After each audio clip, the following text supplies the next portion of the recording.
Hello friends, आप सभी का स्वागत करते हैं हमारे चैनल ज्योति फन ब्लॉग पर। तो आप सब देख रहे हैं दर्द से मोहब्बत भाग 8। इससे पहले इस कहानी के 7 भाग अपलोड हो चुके हैं चैनल पर। अगर आप सब ने नहीं पढ़ा है तो ज़रूर पढ़ लीजिएगा। तो चलिए देखते हैं। अब तक आप सब ने पढ़ा था एक पिलर छत नहीं संभाल सकती है, तुझे पता है ना धनराज, लेकिन 4 पिलर तो छत संभाल सकते हैं। संजय ने भी अपनी आँखें बंद कर ली और फिर बोलता है कि और किसी भी एक पिलर को अगर गलती से भी कुछ हो गया तो कैसे चलेगा ये छत। तो धनराज ने भी हंसते हुए कहा कि कुछ नहीं होगा, कुछ भी नहीं होगा, कभी भी कुछ नहीं होगा। इतना कहकर धनराज भी एक हल्की मुस्कुराहट के साथ वहां से चला जाता है और संजय, जो कि अभी भी अपनी आंखें बंद करके लीन बैठा हुआ था। अब देखते हैं आगे। 18 साल के बाद प्रताप इंडस्ट्रीज के बाहर एक गाड़ी आकर रुकती है। उसमें से एक आदमी, जिसकी उम्र करीब 50 से 52 साल की होगी, गाड़ी से उतरा और फिर सीढ़ियों पर जल्दी जल्दी से चढ़ने लगता है। उसके हाथ में फ़ोन था जिस पर वो कुछ टाइप कर रहा था। जल्दी जल्दी चलने की वजह से उसने ध्यान नहीं दिया और फिर सीधा किसी से जाकर टकरा जाता है। जैसे ही वो आदमी किसी से टकराया वैसे ही उसने अपनी नज़रें उठाकर सामने की तरफ देखा तो सामने एक 25 साल का बहुत ही ज़्यादा हैंडसम सा लड़का खड़ा हुआ उसे घूर रहा था। उसने भी अब 3 पीस सूट पहना हुआ था। चेहरे पर हल्की हल्की सी दाढ़ी थी और मसल्स देखकर तो ऐसा लगता था कि जैसे जिम में बहुत ही ज़्यादा पसीना बहाता होगा। सच में वो लड़का बहुत ही ज़्यादा स्मार्ट था। उस लड़के ने भी एक आईब्रो चढ़ाकर कहा कि मिस्टर प्रताप, आप लेट हैं और आप जानते हैं ना, मुझे लेट आने वाले इंसान बिल्कुल भी अच्छे नहीं लगते हैं, मुझे बिल्कुल भी पसंद नहीं है। अगर आप मेरे पापा नहीं होते ना तो शायद मैं आपको अब कब का ऑफिस से निकाल देता। यह सुनकर तो संजय की आंखें हैरानी से फैल गई थी। वो मन ही मन खुद से बोलता है कि यार, ये लड़का भी ना दिन पर दिन खतरनाक होता जा रहा है, बहुत ज़्यादा खतरनाक है। अगले ही पल संजय ने भी रुद्र के गाल पर हल्का सा हाथ मारकर थपथपाते हुए कहा कि बकवास कम किया कर, समझा तू? अगर करेगा ना तो फिर मैं बहुत ज़्यादा मारूंगा तुझे। इतना कहकर संजय अभी आगे आगे चला गया और पीछे पीछे रुद्र भी चलता हुआ बोलता है कि मैं मजाक नहीं कर रहा हूँ पापा, बिल्कुल भी मजाक नहीं। आप बहुत ज़्यादा लेट आने लगे हो आजकल। अब ये बात बिल्कुल भी मत कहिएगा कि आपकी बीवी से आपका झगड़ा हो गया है इसीलिए आप लेट आए हैं। ये सुनकर तो संजय भी रुक गया और फिर उसने भी हल्का सा पलट कर रुद्र की तरफ घूर कर देखा तो रुद्र के चेहरे पर भी एक डेविल मुस्कुराहट आ चुकी थी। ये आए दिन का था जब रुद्र संजय को ताने मारता था। संजय ने भी जवाब नहीं दिया, चुपचाप से, लेकिन उसके चेहरे पर भी हल्की हल्की सी उदासी आ गई थी। वो जाने लगा और तभी रुद्र पीछे से चलता हुआ फिर से बोलता है कि क्या हुआ पापा, जवाब नहीं देंगे क्या? बताइए ना, आपकी बीवी आपसे लड़ती है क्या, इसीलिए आप लेट हो जाते हो? शायद इसीलिए आप इतना ज़्यादा लेट होते हो क्योंकि आपकी बीवी आपसे झगड़ा ज़्यादा करती है। संजय ने भी अपनी आंखें कसकर बंद कर ली और फिर पलट कर रुद्र की तरफ देख कर बोलता है कि बहुत हुआ है रुद्र, मेरे और संध्या के बीच में बोलने का तुम्हें कोई भी हक नहीं है, कोई भी हक नहीं। रुद्र बोलता है कि ऐसे कैसे हक नहीं है पापा, माँ है वो मेरी, पिछले कितने ही सालों से आपका इंतज़ार कर रही है वो। संजय ने भी अपने दांत पीसते हुए गुस्से से कहा कि तुम्हारी माँ बाद में है, वो पहले मेरी पत्नी है, समझा तो? और अपनी पत्नी के साथ कैसा बिहेव करना है, कैसे उसके साथ रहना है, ये मैं अच्छे से जानता हूँ। तुम्हें बताने की ज़रूरत नहीं है, मुझे तुमसे सीखने की ज़रूरत नहीं है, समझे ना तुम? अब चुपचाप से जाकर मीटिंग अटेंड करो, मैं भी आ रहा हूँ। रुद्र ने भी एक नज़र गुस्से में संजय की तरफ घूर कर देखा और फिर वहाँ से चला जाता है। रुद्र सीधा अपने कैबिन में आया और फिर गुस्से में चेयर पर बैठ गया।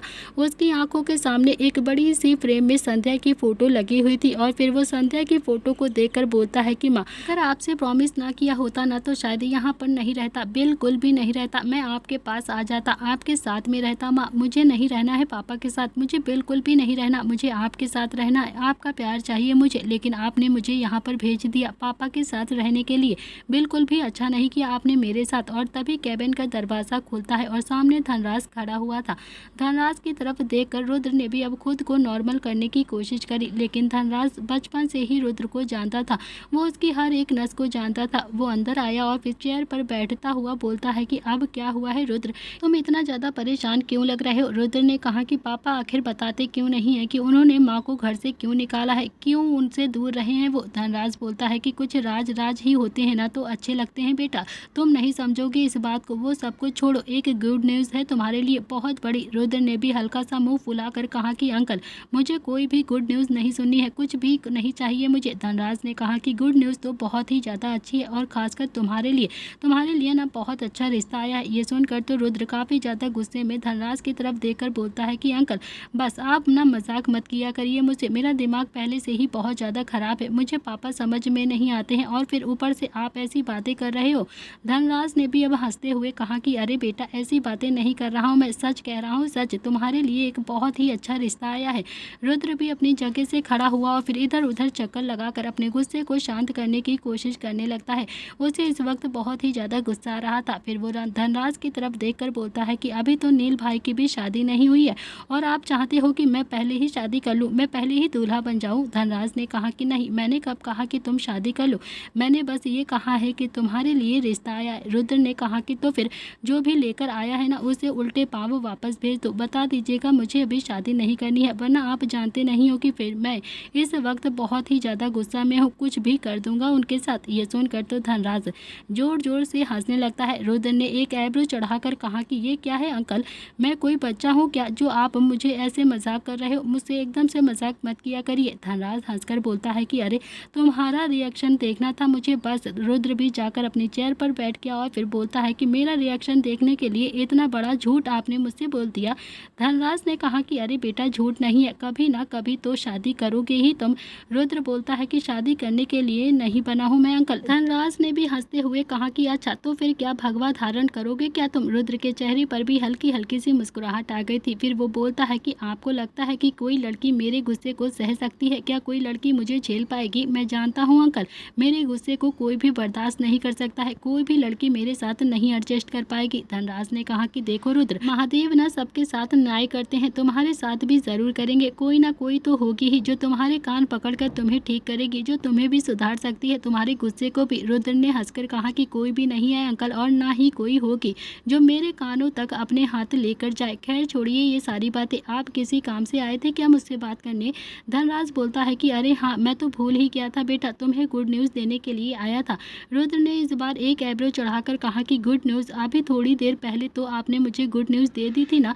धनराज ने हंसते हुए कहा कि अरे नहीं, ये गुड न्यूज़ थोड़ी ना है, एक और गुड न्यूज़ है। रुद्र बोलता है कि तो फिर बताइए ना अंकल, क्या गुड न्यूज़ लेकर आए हैं आप मेरे लिए, जल्दी बताइए। तो धनराज बोलता है कि अरे नील ऑफिस ज्वाइन कर रहा है अब से। ये सुनते ही रुद्र भी अब जल्दी से अपनी चेयर पर खड़ा हुआ और अपनी आंखें फाड़े धनराज की तरफ देखकर बहुत ही ज़्यादा एक्साइटेड होकर बोलता है कि सच कह रहे हो आप अंकल, सच में भाई मान गए हैं ऑफिस ज्वाइन करने के लिए, क्या सच में नील भाई अब ऑफिस में आएंगे। तो धनराज ने भी गहरी सांस लेकर बोला कि हाँ मान गए हैं, मैंने मनाया है उसे, बहुत मुश्किल से माना है, उसने तो साफ साफ मना कर दिया कि उसे बिजनेस में कोई भी इंटरेस्ट नहीं है, वो कुछ भी नहीं करेगा। मैंने, दादाजी, दादी जी ने और संध्या ने चारों ने ही मिलकर उसे बहुत ज़्यादा समझाया है, तब जाकर उसे समझ में आया, उसे भी अब ऑफिस ज्वाइन कर लेना चाहिए। तो रुद्र बोलता है कि तो फिर माँ, दादी और वो दो गधे और नील भाई वापस आ जाएंगे क्या। तो धनराज ने भी अब थोड़ा सा बेबसी के साथ उसकी तरफ अपनी नजरें झुकाकर धीरे से कहा कि अब देखो ये तो मुझे नहीं पता है बेटा, वक्त धीरे धीरे ही सब कुछ ठीक करता है ना, तो सब कुछ ठीक हो जाएगा।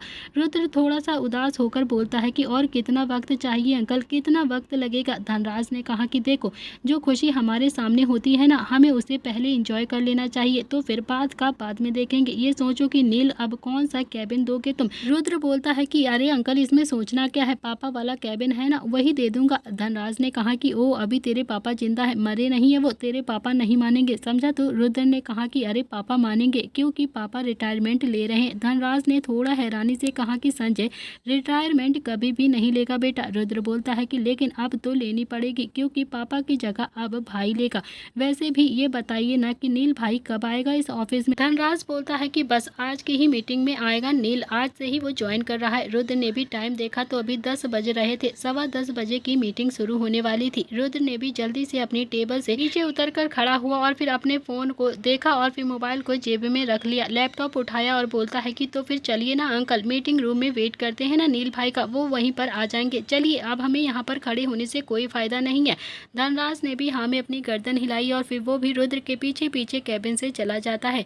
थोड़ी देर में ही सब मीटिंग रूम में आकर बैठे हुए थे, लेकिन नील अभी तक ऑफिस नहीं आया था। रुद्र की नजरें तो बस अभी मेन गेट की तरफ ही थी, वो बहुत ही बेसब्री से नील का इंतजार कर रहा था कि कब नील उसे देखेगा, कब वो नील को देखेगा, कब वो नील से मिलेगा। तभी कैबिन का गेट खुलता है और रुद्र भी जल्दी से अपनी चेयर से उठा, उसे लगा कि नील आ गया होगा, लेकिन सामने संजय खड़ा हुआ था। संजय ने भी अब नील के लिए रुद्र की आंखों में इतना ज़्यादा इंतज़ार देखा तो अपनी चेयर की तरफ बढ़ता हुआ बोलता है कि आ जाएगा वो, ज़्यादा परेशान होने की ज़रूरत नहीं है तुझे, तुम मीटिंग में कॉन्सेंट्रेट करो, समझे तुम। इतना कहकर उसने भी अब एक आदमी की तरफ देखा और कहा कि चलिए मिस्टर मेहता, दिखाइए ना अपना प्रेजेंटेशन, क्या प्रोजेक्ट है आपका। मिस्टर मेहता भी जल्दी से उठते हैं और फिर अपने प्रेजेंटेशन को दिखाने लगते हैं, लेकिन रुद्र का ध्यान तो अभी उस प्रेजेंटेशन में बिल्कुल भी नहीं लग रहा था। उसकी आंखें तो बस बार बार मीटिंग रूम के गेट की तरफ ही थी कि कब नील उसके सामने आएगा, कब वो नील को देखेगा। और संजय ये बात बहुत देर से नोटिस कर रहा था।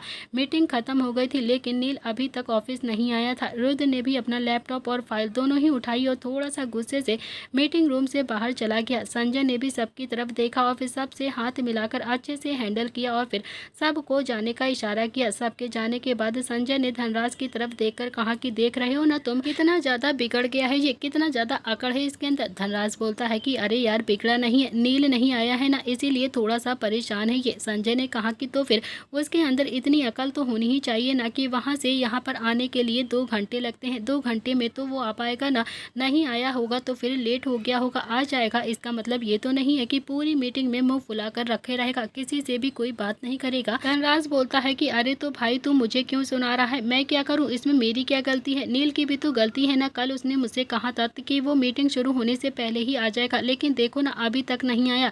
रुद्र का गुस्सा करना जायज़ है, समझा तू, पता नहीं कहाँ पर रह गया ये लड़का भी। वहीं दूसरी तरफ एक मजदूर अपने खेतों में काम कर रहा था, तभी उसकी पत्नी उसके लिए खाना लेकर खेत में आती है और बोलती है कि ओ शामू के पापा, खाना खा लीजिए आकर, बहुत ज़्यादा टाइम हो गया है, खाना ठंडा हो जाएगा। वो मजदूर भी अपनी पत्नी की तरफ देखकर हंसकर बोलता है कि हाँ बस थोड़ा सा काम रह गया है, इसे भी ख़त्म कर देता हूँ, फिर आराम से खा लूँगा। तभी उन दोनों के खेत में कहीं से एक बैल घुस आता है। वो मजदूर बोलता है कि अरे वो शामू की माँ, जल्दी से हटो, दूर हटो, वरना ये बैल तुझे मार देगा, तुझ पर चढ़ जाएगा, भागो यहाँ से। वो औरत भी अब जल्दी से इधर उधर उस बैल से भागने लगती है अपने आप को बचाने के लिए, लेकिन अब तो वो बैल जैसे उन दोनों को मारने की ठान चुका था, उन दोनों के पीछे ही भाग रहा था। वो दोनों ही पति पत्नी इधर उधर अपने अपने खेत में भाग रहे थे, इधर उधर अपनी जान को बचा रहे थे। वो बैल उनका पीछा नहीं छोड़ रहा था। आखिर में वो आदमी जोर से चिल्लाता है कि नील भैया बचा लो हमें। तो वहीं दूर एक बड़े से खेत में एक लड़का जिसकी उम्र अभी 27 साल के आसपास होगी, वो सफ़ेद कुर्ता पैजामा पहनकर ट्रैक्टर चला रहा था। शायद अपने खेत को वो जोत रहा था। वो कोई और नहीं था, हमारा नील था। उसे उस मजदूर की आवाज़ सुनाई नहीं दे रही थी, वो अपने काम में लगा था, वो अपने ट्रैक चलाने में एकदम से मगन था। इतने में ही वो औरत भी जोर से चिल्लाती है कि नील भैया। अब नील की हल्की हल्की सी आवाज़ें सुनाई देती हैं। नील ने भी अपना ट्रैक्टर बंद किया और फिर हल्का सा पलट कर देखा तो उसे वो दोनों पति पत्नी दिखाई देते हैं, जो कि अभी बैल से बचने की कोशिश कर रहे थे और पूरे खेत में इधर से उधर भाग रहे थे। इतने में ही वो आदमी फिर से चिल्लाता है कि नील भैया बचाओ नील भैया, वरना ये तो हमारा सारा खेत खराब कर देगा, हमें भी मार देगा। ये सुनते ही नील जल्दी से अपने ट्रैक्टर से उतरा और फिर भागता हुआ उसके खेत में आ जाता है। उसने भी सबसे पहले उस बैल के सींगों को पकड़ लिया और फिर अपनी तरफ घुमाया और उसे डांटते हुए बोलता है कि बहुत हुआ है, बहुत हो गया है तेरा, क्यों किसी मजदूर की रोजी रोटी पर लात मार रहे हो तुम, शर्म नहीं आती है कि तुम्हें। बैल ने ये सुना तो एकदम से शांत हो गया। नील ने भी अब उसे फिर से डांटते हुए कहा कि शर्म नहीं आती है क्या तुझे, अगर भूख लगी है तो फिर मांग भी तो सकते हो तुम, ये क्या बात हुई कि तुम सारा खेत ही खराब कर दोगे किसी का। चलो निकलो यहाँ से, चलो निकलो अब इस खेत से, अभी के अभी निकलो यहाँ से, तुम्हें अगर कुछ खाना है तो फिर मैं देता हूँ ना तुम्हें, चलो निकलो अब खेत से। उस बैल ने भी अब हल्की सी हाँ में अपनी गर्दन हिलाई और फिर चुपचाप वहाँ से चला गया। उसके जाते ही नील ने अपने खेत की तरफ देखकर एक मजदूर से कहा कि ओ भैया, इस बैल को कुछ खाने के लिए दे दो। और तभी वो मजदूर भी नील से हाथ जोड़कर बोलता है कि धन्यवाद भैया, आप नहीं आते तो शायद पूरा खेत खराब हो जाता और हम लोग भी मारे जाते। नील बोलता है कि अरे कोई बात नहीं, चलो अब अपने खेत में काम कर लो तुम। इतना कहकर नील वहां से जाने लगा और तभी वो मजदूर भी अपनी पत्नी से बोलता है कि देखा, नील भैया की बात तो जानवर भी मानते हैं, कितने ज्यादा अच्छे हैं हमारे नील भैया। वो औरत भी मुस्कुराकर बोलती है कि हाँ आप बिल्कुल सही कह रहे हो, सच में नील भैया तो कभी कभी धरती पर देवता के समान लगते हैं मुझे। तो वहीं दूसरी तरफ नील अपने खेतों में जा चुका था। उसने उस खेत में कर रहे मजदूरों की तरफ देखते हुए कहा कि अब मैं घर जा रहा हूँ और हाँ तुम लोग भी घर चले चले जाओ, गर्मी बहुत ज़्यादा होने लगी है, गर्मी होने से पहले ही घर चले जाना। ओके, बाकी सबको अब शाम तक काम हो जाएगा। इतना कहकर वो अपने खेत से बाहर आ गया और फिर वहीं पर खड़ी बुलेट पर बैठकर चला गया।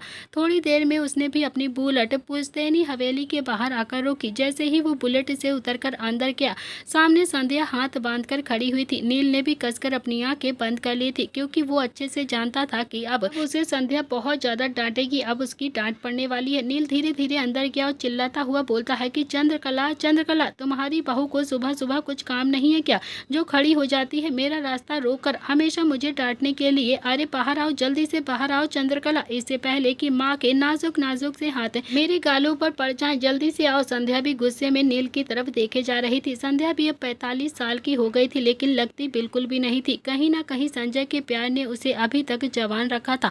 आज भी वो बिल्कुल 20-25 साल की लड़की जैसी लगती थी। चेहरे पर थोड़ी सी उदासी जरूर रहती थी उसके हाथ में। वो हाथ बांधकर नील से बोलती है कि तुझे शर्म नहीं आती है क्या? तो नील ने भी अपनी गर्दन हिलाते हुए कहा कि नहीं, शर्म क्यों आएगी मुझे माँ, मैंने पूरे कपड़े पहने हैं, देखो ना, ये देखो कितना लंबा सा कुर्ता पैजामा पहना हुआ है मैंने। अब तो मैं दादाजी की पगड़ी बांधना भी सीख गया हूँ। संध्या काफी ज्यादा गुस्से में बोलती है कि नील बातों को मत घुमा, समझा? तो मैं कुछ पूछ रही हूँ ना तुझसे। तो नील बोलता है कि हाँ हाँ, तो साफ साफ पूछिए ना मुझसे, फिर घुमा घुमा कर बातें ही क्यों पूछती हो आप मुझसे? तो संध्या बोलती है कि तू आज शहर जाने वाला था ना, तो फिर क्यों नहीं गया? ये सुनकर नील को तो एकदम से अच्छा खासा मूड जो था वो खराब हो गया था। संध्या की बात सुनकर नील को भी गुस्सा आ गया और वो चुपचाप से हवेली के अंदर जाने को हुआ, लेकिन तभी संध्या ने उसकी बाजू पकड़कर उसे अपने सामने खड़ा करा और फिर उसकी तरफ गुस्से से घूरने लगती है और उसकी तरफ देखकर गुस्से से फिर बोलती है कि कुछ पूछ रही हूँ ना तुझसे, तू शहर क्यों नहीं गया? क्यों नहीं गया तू, जब तूने कहा था कि तू जाएगा? नील ने भी संध्या की आंखों में देखकर कहा कि क्योंकि मैं जाना ही नहीं चाहता हूँ माँ, मैं यहीं पर रहना चाहता हूँ आप सबके साथ, आपके पास। इतना कहकर उसने संध्या के हाथ को अपने बाजू से छुड़वाया और फिर घर के अंदर चला गया। संध्या ने भी कसकर अपनी आंखें बंद कर ली। उसने भी अपने इमोशंस को कंट्रोल किया और फिर नील के पीछे पीछे हवेली के अंदर आ जाती है। संध्या एक बार फिर से बोलती है कि नील, अगर तुम्हें जाना नहीं था तो फिर तुमने सबके सामने क्यों कहा था कि हाँ, क्यों कहा था कि तुम बिजनेस को ज्वाइन करोगे, तुम कल शहर चले जाओगे, क्यों कहा था तुमने झूठ? सुनते ही नील ने भी अब हल्के से पलटकर गर्दन घुमाई और संध्या की तरफ देखकर बोलता है कि मैंने नहीं कहा था कि मैं जाऊंगा, आप सब मुझे बैठा कर समझा रहे थे और वहां से उठने का बस मेरे पास एक ही रास्ता था कि मैं आप सबकी बातों को मान लूं और फिर मैंने उस बात को मान लिया था, बस और कुछ भी नहीं। लेकिन अब मैं नहीं जाऊंगा शहर, अब मैं कभी भी आप चारों के साथ नहीं बैठूंगा। तुम सब मुझे ब्लैकमेल करते हो, बहुत ज्यादा परेशान करते हो। संध्या को अब बहुत ज्यादा गुस्सा आ गया था। वो एकदम से चिल्लाते हुए गुस्से से बोलती है कि नील,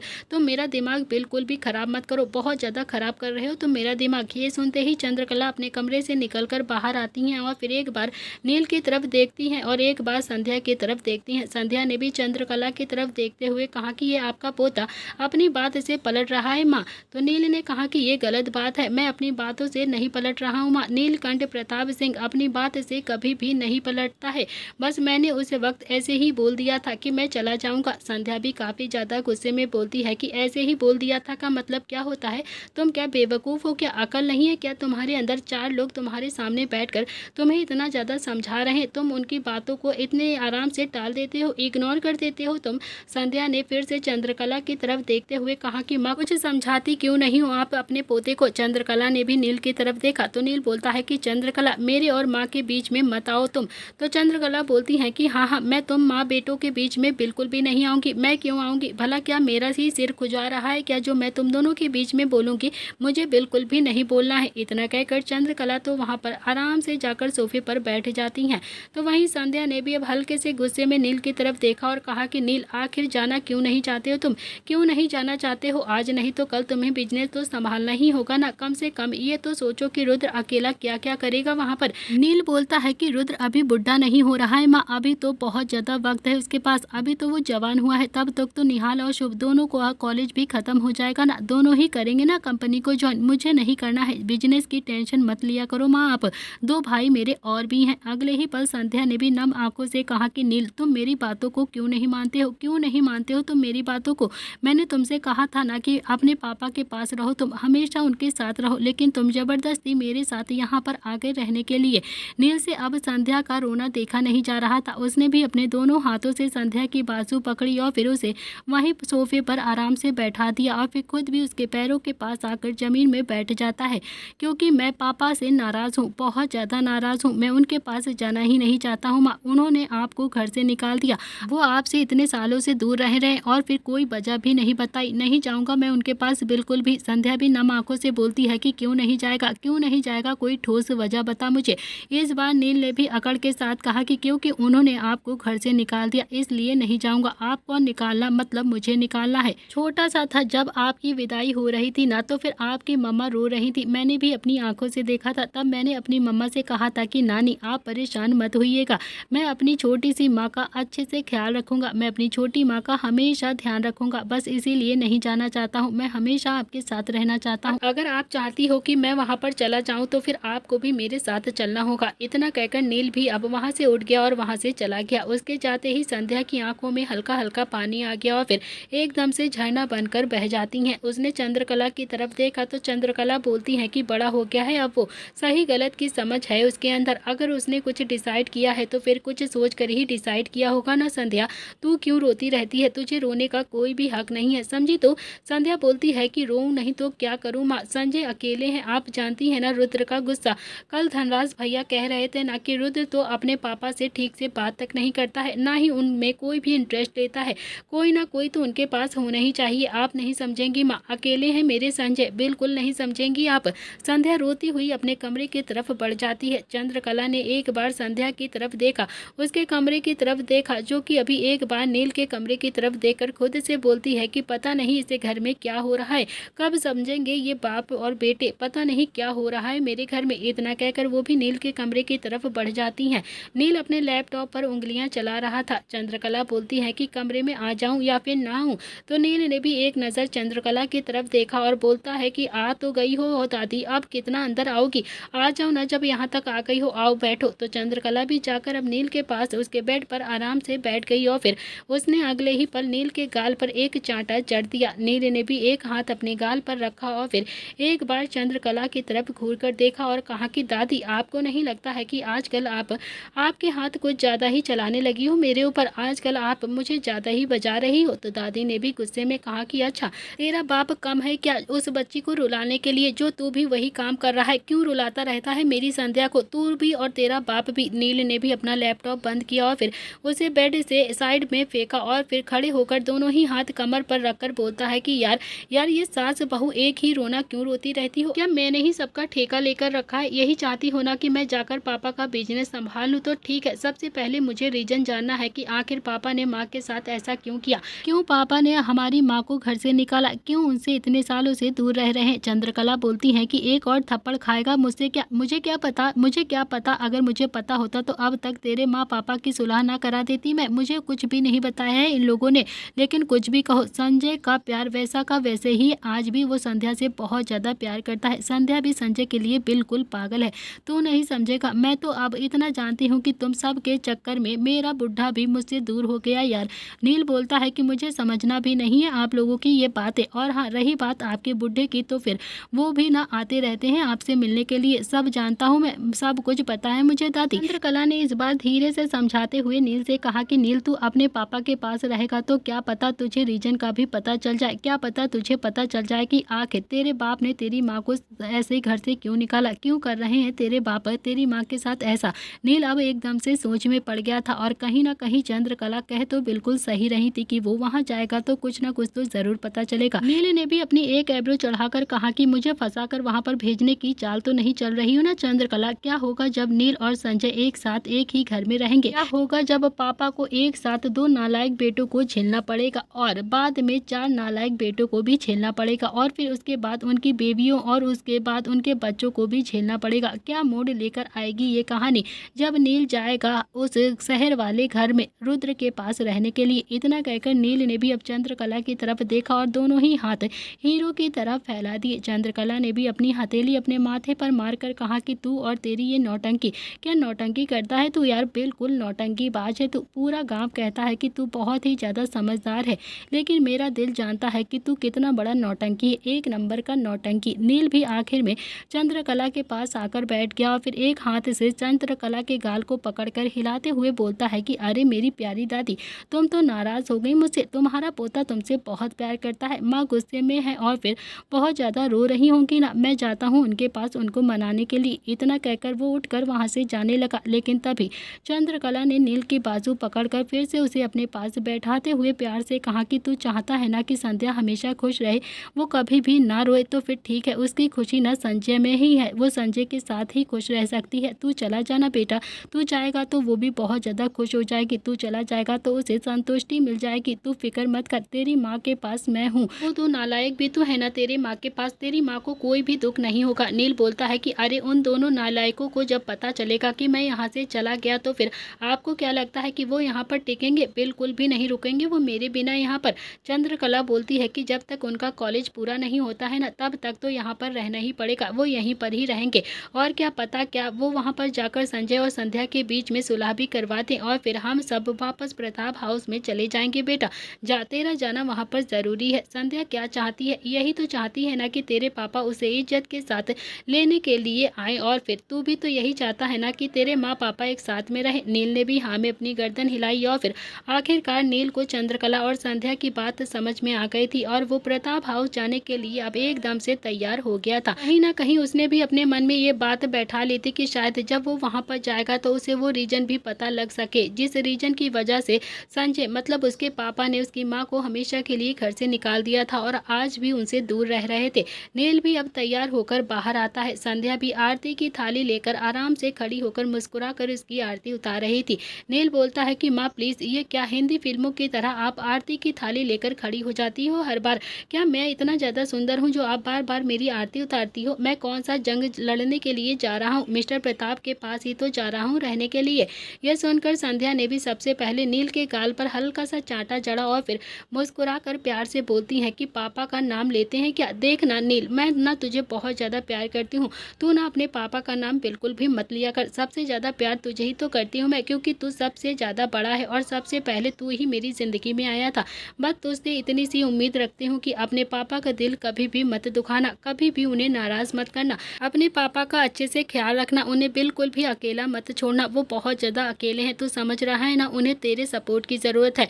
रुद्र को भी संभालना है तुझे, बहुत ज्यादा गुस्सा करने लगा है वो, और उसे ये कहना कि कुछ मामलों में ना दिल की सुन लेनी चाहिए, हर बार दिमाग का सुनकर फैसला नहीं करना चाहिए, हर वक्त गुस्से से काम नहीं चलता है बेटा, तू समझ रहा है ना, तुझे सब कुछ देखना है। नील ने भी हाँ में अपनी गर्दन हिलाई और फिर संध्या ने भी नील की आरती उतारी और फिर उसके माथे पर एक लंबा सा टीका लगाया और फिर नील ने भी अपना बैग उठाया और बोलता है कि ठीक है माँ, अब मैं जा रहा हूँ सरहद पर दुश्मनों से लड़ने के लिए। तो संध्या और चंद्रकला दोनों के चेहरे पर बड़ी सी मुस्कुराहट आ गई थी, वो दोनों ही हंसने लगती हैं नील की बात सुनकर। चंद्रकला बोलती है कि वो सच में ना बिल्कुल नौटंकी है, एक नंबर का नौटंकी है तू। नील ने भी अब झुक कर दादी के पैर और संध्या के पैर दोनों के ही पैर छुए, फिर दोनों को एक एक बार गले लगाया, फिर दोनों को देखकर बोलता है कि दोनों एक दूसरे का ख्याल रखना, किसी को भी कोई प्रॉब्लम हो तो मुझे फ़ोन कर देना, दवाई समय से ले लेना, मुझे याद बिल्कुल भी मत करना, अगर मुझे एक भी हिचकी आई ना तो फिर मैं जल्दी से वापस आ जाऊंगा यहाँ पर। चंद्रकला बोलती है कि तू फिक्र मत कर, इतना प्यार भी नहीं करते हैं हम तुझसे कि तुझे सारा दिन यहाँ पर बैठ कर याद करते रहेंगे, कोई नहीं याद करने वाला है तुझे, समझा तू? अब ना बहुत ज़्यादा काम है मेरे पास।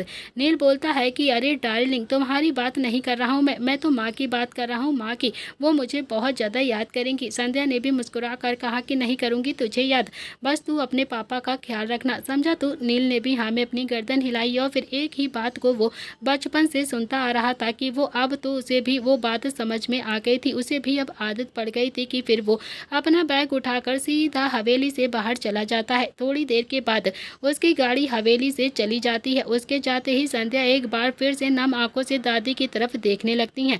दादी बोलती है कि अब मुझे ऐसे मत देख, ऐसे क्या देख रही है, अब क्या होगा? तू ही ऐसे उल्टे सीधे डिसीजन लेती रहती है ना, तो फिर अब तू ही झेल, मुझे नहीं पता है कुछ, चल अब रो मत, बिल्कुल भी नहीं रोना है तुझे, जो होगा अच्छा ही होगा, और वैसे भी आज तो संजय आएगा ना, तो तुझे तो खुश हो जाना चाहिए। ये सुनकर तो अब संध्या के गाल भी हल्के हल्के से लाल हो गए थे और हल्की हल्की सी शर्म उसके चेहरे पर आ गई थी। फिर वो भी बोलती है कि आपको कैसे पता माँ कि आज वो आएंगे? दादी ने कहा कि अरे मुझे सब कुछ पता होता है, सब पता होता है मुझे, वो कब आता है, कब नहीं आता है, कब जाता है, सारी चीजें पता है मुझे, कहीं सर धोया है ना तूने? इतना कहकर दादी वहाँ से चली गई और फिर वहीं संध्या की आंखों में हल्की हल्की सी शर्म आ गई थी, आंखों में संजय के इंतजार साफ दिख रहा था। इधर दूसरी तरफ नील जो कि ड्राइव कर रहा था, प्रताप हाउस पहुंचने में बस 20 मिनट ही रह गए थे, लेकिन तभी सड़क पर नील ने भीड़ देखी। उसने भी गाड़ी एकदम से रोक ली।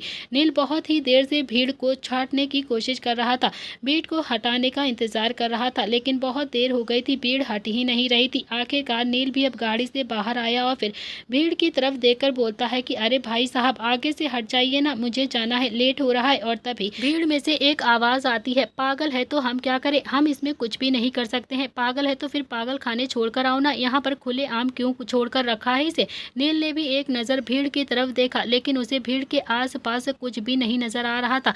उस पार कुछ न कुछ नज़ारा हो रहा था जो कि वो देख नहीं पा रहा था। उसने भी उस आवाज़ को इग्नोर किया और फिर से बोलता है कि अरे भाई साहब, प्लीज़ आगे से हट जाइए ना, मुझे जाना है, देर हो रही है, लेट हो जाएगा बहुत ज़्यादा, हट जाइए, मुझे निकल जाने दीजिए। इतने में ही भीड़ से फिर से एक आवाज़ आती है कि पत्थर मारती हो पागल कहीं की, शर्म नहीं आती है क्या तुम्हें। अब नील को हल्का हल्का सा गुस्सा आ गया था। वो भीड़ को हटाता हुआ आगे आया और फिर उसने देखा कि एक लड़की जिसने अभी नेवी ब्लू कलर का कुर्ता लेगिंग पहना हुआ था, देखने में बहुत ही ज़्यादा खूबसूरत, आंखों में हल्का सा पानी, चेहरे पर ओवरलोड मासूमियत, 20-21 साल की उम्र होगी, ज़्यादा की उम्र नहीं थी उसकी, 5 फुट 3 इंच हाइट होगी, पतली सी लड़की। उसने एक औरत को संभाल कर रखा था। वो औरत तो डर के मारे उस लड़की के चिपके हुई थी, जो कि अभी बहुत ही ज़्यादा डरी हुई रो रही थी। वो लड़की भीड़ को देखकर रिक्वेस्ट भरी नज़रों से बोलती है कि प्लीज़ प्लीज़ भैया, लेके जा रही हूँ ना, आप प्लीज़ उल्टा सीधा मत बोलिए ना, वो माँ है मेरी, प्लीज़ मेरी माँ को कुछ भी मत बोलिए। इतने में ही भीड़ में से एक आदमी फिर से गुस्से से बोलता है कि अरे माँ है तो फिर क्या पागलपन करेगी, क्या पागल है क्या ये, पागल खाने छोड़कर आओ ना इसे, यहाँ पर सड़क पर ड्रामा क्यों लगा कर रखा है तुमने, लेकर जाओ अपनी माँ को और इसे आज के आज ही पागल खाने में छोड़ दो। वो लड़की बोलती है कि अरे भैया, ड्रामा नहीं है, मैं अपनी माँ को हॉस्पिटल लेकर जा रही हूँ, वो ऑटो वाले ने रास्ते में उतार दिया तो फिर मैं क्या कर सकती हूँ। तभी दूसरा आदमी बोलता है कि अरे रास्ते में उतार दिया है तो फिर क्या तुम्हारी माँ दूसरों को पत्थर उठाकर फेंक कर मारेगी क्या, दूसरों के साथ ऐसे पागलपंथी दिखाएगी क्या। नील को तो अब समझते देर नहीं लगी कि वो भीड़ में अब उन माँ बेटी को परेशान कर रही है। नील ने भी अब सारी भीड़ को देखकर कहा कि अब आप लोग यहाँ से जाएंगे या फिर मैं पुलिस को बुलाऊं। नील अभी उस भीड़ की तरफ देखकर बोलता है कि जानते भी हो पुलिस आएगी तो फिर क्या करेगी, तुम सबको डंडे मारकर यहाँ से भगा देगी, बहुत ज़्यादा पीटेगी और लॉकअप में भी बंद कर देगी। परेशान कर रहे हो तुम इन दोनों को, क्यों परेशान कर रहे हो माँ बेटी को, अपना अपना रास्ता देखो, जाओ अपना अपना काम करो जाकर। तभी उनमें से एक आदमी बोलता है कि अरे भैया, हम परेशान नहीं कर रहे हैं इन माँ बेटी को, इन माँ बेटी ने ही भीड़ इकट्ठी की हुई है पूरी सड़क पर, ऑटो वाले ने इन्हें यहाँ बीच में उतार दिया और फिर इनकी माँ रास्ते में पत्थर उठाकर हम लोगों के ऊपर मार रही, अभी किसी को चोट लग जाए तो फिर। उस लड़की ने भी अब नील की तरफ देखा और फिर अपने हाथ जोड़कर नम आंखों से कहा कि भैया भैया, वो मेरी माँ की दिमागी की हालत ठीक नहीं है ना, मेरी माँ थोड़ा सा दिमाग से परेशान है। तभी एक आदमी बोलता है कि पागल है पागल, माँ पागल है और बेटी लंगड़ी है, अरे भीख ही मांगनी है तो फिर जाओ, दूसरा तरीका अपनाओ ना भीख मांगने का, ये कौन सा तरीका है जो एकदम से भीख मांगने के लिए बैठ जाती हो सड़क पर। अब तो उस लड़की की आंखों में और भी ज़्यादा पानी आ गया था और वो रोने लगी थी। अब वो कुछ भी नहीं बोल पा रही थी। वो बहुत ही देर से उन भीड़ को समझाने की कोशिश कर रही थी, लेकिन वो भीड़ तो जैसे समझने का नाम ही नहीं ले रही थी। आखिरकार नील को भी अब बहुत ज़्यादा गुस्सा आ गया था, जो कि बहुत ही ज़्यादा कम आता था, कभी कभी ही नील को गुस्सा आता था। नील भी अब अपनी कड़कती हुई आवाज़ में गुस्से से बोलता है कि बस बस बहुत हो गया है तुम लोगों का, शर्म नहीं आती है क्या तुम लोगों को, दो औरतों को परेशान करते हुए सड़क पर एक माँ बेटी को इतना ज़्यादा परेशान कर रहे हो, कितनी ज़्यादा शर्म की बात है। उनकी हालत देखकर तुम्हें जरा सा भी तरस नहीं आता है क्या। सबकी लाइफ में प्रॉब्लम्स होती हैं, सबकी लाइफ में टेंशन होती है, इसका मतलब ये तो नहीं है कि तुम किसी की भी मजबूरी का फ़ायदा उठाओगे, किसी की भी प्रॉब्लम का मजाक उड़ाओगे। शर्म आनी चाहिए तुम लोगों को। अरे अपना अपना रास्ता देखो जाकर, जाओ अपने अपने घर अपना अपना काम करो जाकर। तभी एक आदमी बोलता है कि सर, इसने मेरे भाई को बहुत ज़्यादा मारा है, पत्थर उठाकर मारा है, जिससे उनके खून भी बह रहा है। नील भी अपनी बाजू को चढ़ाता हुआ बोलता है कि दिखाओ दिखाओ, कहाँ पर घायल हुआ है तुम्हारा भाई, कहाँ पर घायल हो गए हो तुम, कहाँ पर तुम्हारे टाँके आ गए हैं, बताओ मुझे, कहाँ से खून की नदियाँ बह रही हैं तुम्हारी, दिखाओ ना जरा मुझे, मैं भी तो देखूं। वो आदमी कुछ नहीं बोलता है। इतने में ही नील ने सारी भीड़ को देखकर फिर से चिल्लाते हुए गुस्से से कहा कि दिखाओ जरा, किसके चोट लगी है, किसका सिर फूटा है, किसके खून बह रहा है, किसके खून निकल रहा है, जो संभाला नहीं जा रहा है। मैं भी उसको हॉस्पिटल लेकर अभी जाता हूँ, उसका इलाज मैं खुद करवाऊंगा। दिखाओ ना जरा किसको चोट आई है, अगर नहीं लगी है ना तो फिर निकलो निकलो यहाँ से अभी के अभी। अरे वो लड़की अपनी माँ को जैसे तैसे संभाल रही है, उसे थोड़ा सा सपोर्ट करने के बजाय अब तुम लोग उस पर सवाल उठा रहे हो, उन लोगों को ऐसे बेइज्जत कर रहे हो। शर्म नहीं आती है क्या, इंसानियत नाम की चीज़ नहीं है क्या तुम लोगों के अंदर, नहीं है है तो फिर निकलो ना यहाँ से, यहाँ पर क्यों तमाशा कर रहे हो, रोड पर क्यों माँ बेटी को परेशान कर रहे हो, निकलो यहाँ से, नहीं तो मुझे पुलिस बुलाने में ज़्यादा वक्त नहीं लगेगा। वो सारे आदमी अब नील की बात सुनकर आपस में खुसर पुसर करते हुए वहाँ से चले गए थे और उनके जाते ही उस लड़की ने भी नील की तरफ देखकर हाथ जोड़ लिए और बोलती है कि थैंक यू भैया। नील बोलती है कि कहाँ जाना है तुम्हें, चलो मैं तुम्हें छोड़ देता हूँ। वो लड़की बोलती है कि नहीं भैया थैंक यू, यहीं पास में ही हॉस्पिटल है, वहीं लेकर जा रही हूँ अपनी माँ को। आपने मेरे लिए इतना सब कुछ किया, मेरे लिए बहुत है। इतना कहकर वो अपनी माँ को लेकर वहाँ से जाने लगी। तो नील भी अब कुछ देर तक तो उन्हें दोनों को जाता हुआ देख रहा था। नील का दिल बहुत ज़्यादा बड़ा था, बहुत ही ज़्यादा नरम था। फिर वो बोलता है कि ये लड़की सुनो। उस लड़की ने भी पलट कर नील की तरफ देखा और नील बोलता है कि अच्छा तुम्हारा नाम क्या है, क्या नाम है तुम्हारा। दोस्तों इसी के साथ इस कहानी का आज का एपिसोड यहाँ पर समाप्त हो रहा है। क्या नाम है इस लड़की का, क्या ये लड़की लेकर आएगी नील और रुद्र की लाइफ में तूफान, कौन है ये लड़की, आपको पता चलेगा इस कहानी के नेक्स्ट एपिसोड में। आज के लिए इतना ही, थैंक यू फ्रेंड्स।